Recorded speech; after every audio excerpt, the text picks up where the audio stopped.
Today we're talking about the top 10 commander cards from all of the Fallout set. I'm Mia, and I love giving Miso little scratchies. I'm PZ. Mia got the Among Us theme song from the musical stuck in my head. We're the Nitpicking Nerds, sponsored by Card Kingdom. If you're trying to buy Magic the Gathering cards or sell Magic the Gathering cards, we are going to recommend Card Kingdom every single time. Absolutely. You can get a bunch of singles there along with sealed products, so go check them out right now. We're also sponsored by Dragon Shield, best sleeves in the multiverse. Good sleeves. If you use the code Nerds at checkout, you can save 5% of your entire order of those real money tax dollars are saved in your pocket. Those are wow, they are saved in your pocket. Money just starts materializing when you use all of our sponsors. There's also a Mox field somewhere in the video. We can't guess where it is. If you try, you're a liar. So don't even try anymore. Don't try.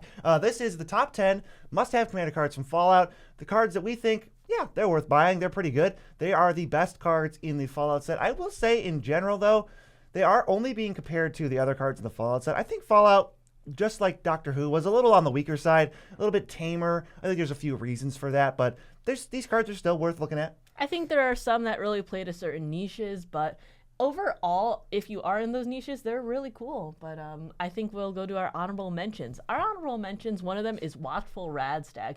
Basically, it has Evolve, and when it evolves, you can create a token copy of it. That's pretty sweet. Now, this doesn't work when you just put a random +1/+1 counter on it. Something bigger has to enter, but this thing's got like engine written all over it, and I want to try it somewhere because it looks pretty fun. I don't think I have a place for it, but it is very cool. Another honorable mention we have is Radstorm. It just says 3 in a blue, proliferate, and storm. I'm going to be trying this out in my Atraxa deck for poison. I think it'll be super cool, but again, it's very niche. Yeah, very specific. I think like Mizzix decks also like it a lot. So I don't really see it being played in the general kind of like population of decks. But I'm excited to get into these cards. We're going to start with number 10, Wasteland Raider, 2 black for a 4/3 with Squad 2. Squad's kind of back in this set. When it enters the battlefield, each player sacrifices a creature. This is definitely a card that has potential. Comparing it to like Fleshbag Marauder gets a little interesting because obviously face value, I'd rather have Fleshbag. It's just the same effect with a cheaper body. I don't really care what the power and toughness is. But when you give me the ability to cast this as a 4-drop for 1 sack, a 6-drop for 2 sacks, or an 8-drop for 3 sacks, which is like pseudo board wipey at this point, I'm kind of interested. Playing it on the 4 mana side does not feel good, but I've seen with the Warhammer cards that Squad can get very powerful, especially in the late game, or if you're in colors that let you have a lot of mana at any given point. So this can be very powerful. Plus, they're 4/3, so if everyone sacks their like bigger creatures because they only have like 3 big bodies, and you come in with these 3, 4/3s, you could probably swing in for some damage. Yeah, obviously you're playing this in a deck with little creatures to sacrifice, so it's not much of an issue. Don't play this as a weird sorcery where the Wasteland Raiders are always getting sacrificed because they're your only creatures. I wouldn't really bother with that. But if you're trying to sneak through your commander or something, I think this is a pretty sick card. I'm excited to I'm definitely trying this out in a few decks. I don't think it's busted, but I do think it's a nice little variable thing. I know that Liliana Dreadhorde General, that -4, each player sacrifices 2 creatures, feels dirty sometimes. So if you can get a similar effect out of this, possibly higher as you scale into the later game, I'm interested. I want to try this out. Number 9 is Inventory Management. Red and white for an instant with split second. For each aura and equipment you control, you may attach it to a creature you control. Note that it doesn't say target, which makes this pretty interesting. Yeah, I might be in the minority here, but I do think this card is kind of bad. I don't know. This one, I don't see it, but I am happy to put it in the top 10. But if you want to yell at somebody for this card being lower than you thought, definitely yell at me. I do like this. I don't think it's number 1 out of the set. There are a few cards in here in our top 3 that I think really deserve those spots. But I do think that this can be pretty powerful. The fact that it's just for red and white mana, you can equip everything for free and you don't even have to target. So that gets around Shroud and stuff. Yeah, just know that you do have to have creatures in play and you have to have equipments that are kind of worth equipping. If I spend 2 mana to equip a card that costs 2 to equip, you're not really getting anything. But if you can equip a Helm of the Host and maybe some giant thing on this, save a bunch of mana, then attack right away, that's pretty good. Or, surprise somebody with a Shroud thing. There's also just an equipment we talk about a little bit later on this list, which can make this free. So I think that playing into that, if there's some value in it and you're getting way more than 2 mana's worth, this could really be worth it. Plus that split second never hurts. Yeah, the Swords of X and Y as well. Just make sure you have a lot of stuff out. Plus, I think the auras is a little bit more interesting because normally you can never reattach auras So that can be like a definite surprise factor. So maybe I like this for auras a little bit more. But we're going to go to number 8, which is an aura, Idolized. One in a white enchant creature. Enchanted creature has, whenever this creature attacks alone, it gets +X/+X until end of turn, where X is the number of non-land permanents you control. Kind of like, this reads like an All That Glitters, but it doesn't work on defense, which kind of like, who cares? How many times have you blocked with a creature that has ethereal armor or All That Glitters on it? Not very often. I mean, I love the fact that it's not non-token. It's just non-land permanents. This gets really spicy in your Voltron decks, especially if you can give it unblockable. This can be a one-hit kill for 2 mana, especially if you can get a bunch of little like tokens, like creatures or the junk or treasures, whatever really. This can get pretty powerful, I think. Yeah, and it is another downside of this is like, oh, it has to attack alone. But if I'm just going to throw it on my commander anyway, it doesn't really matter. I'm just going to attack alone with it anyway, and then get the huge bonus. Let's move on to our number 7 card. This is Nuka-Cola Vending Machine. Now, I actually said this card was bad in the pre-con video. I kind of just meant it was bad in the pre-con, and I did not choose my words very carefully. This card's okay. It's a 3-mana artifact. It has 1 in a tap. Create a food token, and whenever you sacrifice a food, create a tapped treasure token. Obviously, this is good in like food decks. If you're making a bunch of food and you're sacrificing them, getting a static bonus for that is pretty nice. This does also combo with cards, although I think it'd be more like a critical mass combo because, you know, like Prairie Took and Academy Manufactor kind of factor into this a little bit. But I don't think this is like a busted card. I think it's going to come up every once in a while, and it's probably like a food card. I would not play this just because you have like Prairie Took somewhere in your deck. I don't think it's that good.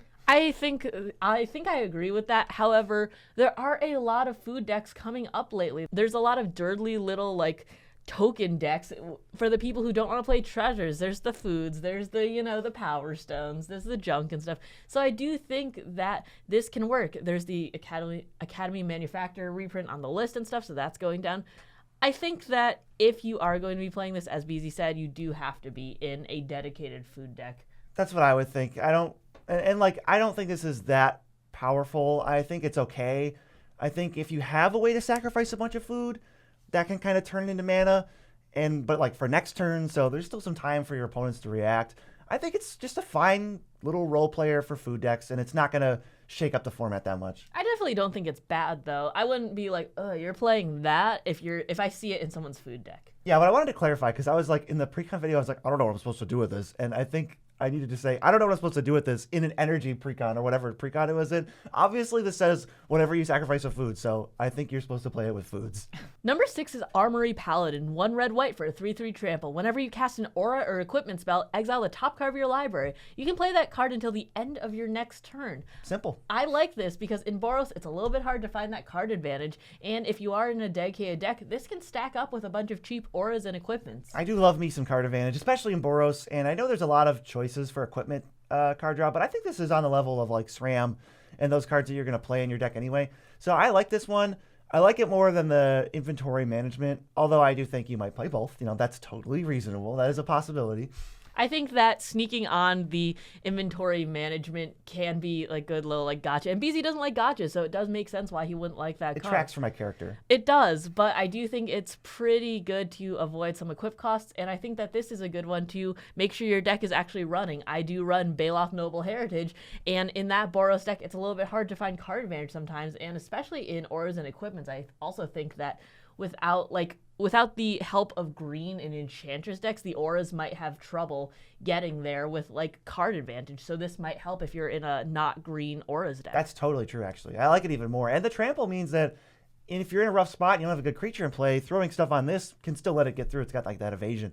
Speaking of evasion, we've evaded the Moxfield ad until right now because we wanted to save it for when we bamboozled you, because Moxfield's the best way to build a deck, a commander deck, a patio online. I love Moxfield because all these cards were up on Moxfield before they can even get into your hands. Mm-hmm. So if you do want to incorporate them into your deck, if I want to put Radstorm into my Atraxa deck, I can in Moxfield. I could put it in the sideboard, I could put it in the maybe board, and I could put it in the normal board, but it will tell me that it's not legal until the date where it comes out. So I really love having that flexibility. Yeah, it's so annoying to have to say, hey guys, check out my new Moxfield, but actually this Skrelv is supposed to be a Radstorm, so just know that that's true. It's like, no, We got you. Moxo's got you all the time. How about number 5? Number 5 is Caesar, Legion's Emperor. 1 red, white, black for a 4/4. Whenever you attack, you could sack another creature. When you do, choose 2.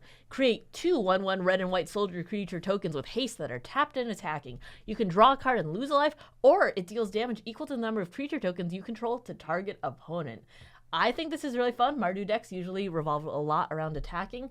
So if you are going to be attacking, you don't even need to attack with Caesar himself. If you're creating a lot of little dudes, you can just kind of ping people or get that card advantage or just make more bodies. Yeah, we actually are only counting cards in the 99 for these top 10 lists, and I still think Caesar is going to make it. It's not going to make a ton of 99s because it's a 3-color card, but I think a lot of Mardu decks can already want to attack and already have creatures lying around. So I think this is just going to slot into like the Ishin decks and, maybe Zergos, and just like I can picture this in a lot of decks. Do you see it going into your Marchesa deck? He recently just formatted that deck. It could. I think it's so broad and doesn't really ask much other than sacrificing 1 creature that it just does a lot, and I could easily see this. Even if you're not taking advantage of that last mode, you could just play this in the deck for the first 2 modes. The Wizards also gave us a finished half of a cycle of lands from like the early 2000s. We have the new filter lands or the signet lands. I don't know what you want to call them. I think filter lands are something else, so we'll just say the signet lands.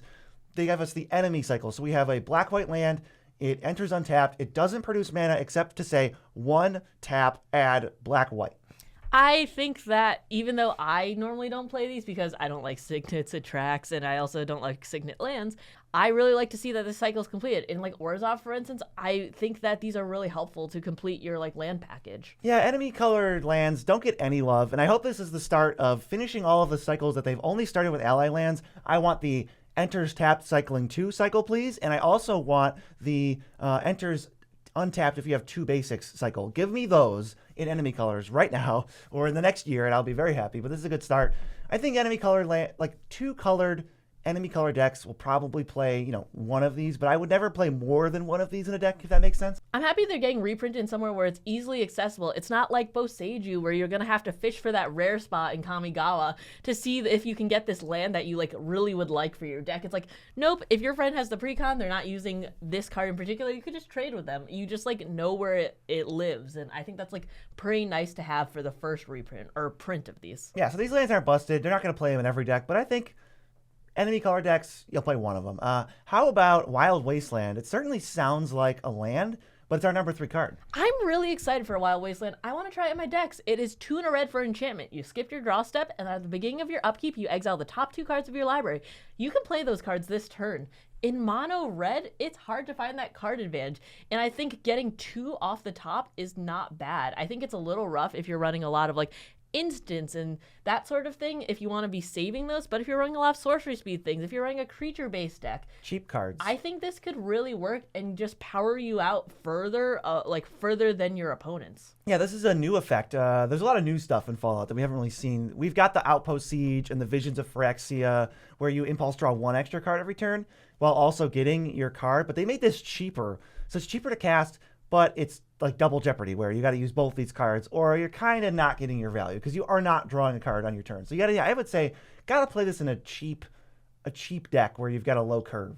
I think it'll actually really put in some work into those decks though. The goblin decks or just like the token making, just like something that where you can just spit everything out onto the board and you go, okay, it's your problem now. Right, or like cards with activated abilities where like instead of disenchant, maybe you put Seal of Cleansing because now you can play it immediately and then sacrifice it later. I think this will actually just give a lot of advantage. 3 mana is not a lot for this effect. Up next is our number 2 card from the set. I don't know if this is a set or a set of precons or, from the set. It's Contaminated Drink, X blue-black. For an instant, draw X cards. Then you get half X rad counters rounded up. So if I cast X is 5, I'm going to draw 5 cards and then get 3 rad counters, which now means, because Magic loves confusing keywords and mechanics, that on my next upkeep, I mill 3, because I have 3 rad counters, and for each non-land permanent that I mill, I lose a life and a rad counter. So then if I mill 3 cards, 2 lands, 1 non-land, I lose 1 life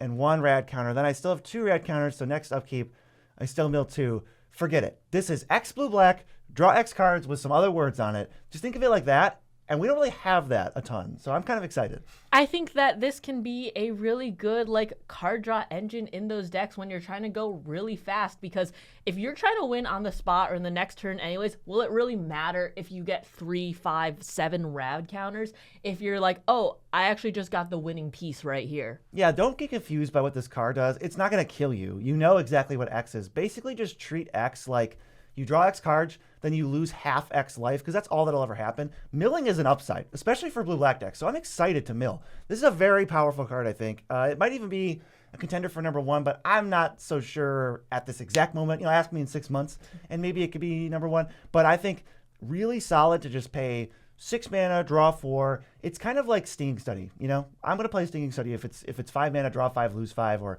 I'm okay with losing the life. That's kind of a black thing, right? I'm excited to see where this goes. But number 1 is the equipment that I mentioned earlier when we were talking about inventory management. It is Pip-Boy 3000. 1 mana for an artifact. Whenever equipped creature attacks, you choose one. You can either draw a card, then discard a card, put a 1/1 counter on that creature, or untap up to 2 lands, and you equip it for 2. I really like this. It can go in any deck. It can basically equip for free if that creature can attack right there. And then it just gives you a little bit of card selection. I definitely like this card. I know you mentioned it can go in any deck. What decks would you put it in? I would put it into decks that you can kind of untap lands that tap for more mana than they're actually worth, like Nykthos or Cabal Coffers, or decks that need just more card selection. This says when the creature attacks, so you can just bounce this creature off another creature that your opponents might have. It doesn't necessarily need to deal damage. So if you put on a 1/4 and they have a 2/3 or something, it just needs to attack, and then you get your draw a card, discard a card trigger. That's not bad. That seems good with evasive creatures where you just throw it on a flyer and then you just peck somebody who doesn't have a flyer and get the value out of it. I think the fact that it's just so cheap and you can get the rebuy of your equip cost right away on an evasive early creature just makes me kind of look at this and go, it's not the best text box, but it's almost free to kind of play and equip. So if you start getting value out of it, it could be sick. I think people will really like this too, just because of the fact it's the flavor. The Pip-Boy is your UI in the game. I think this is really cool. Plus, I think it'll be in more decks than we think, though. I think it will really shine in those certain decks where the lands will really play a part. Yeah, I'm ready to see what Fallout can bring to us in the commander tables. We're going to be slotting some of these cards in our decks, and we'll let you know how they play. But for now, go check out this precon review to see which of these Fallout precons is the best.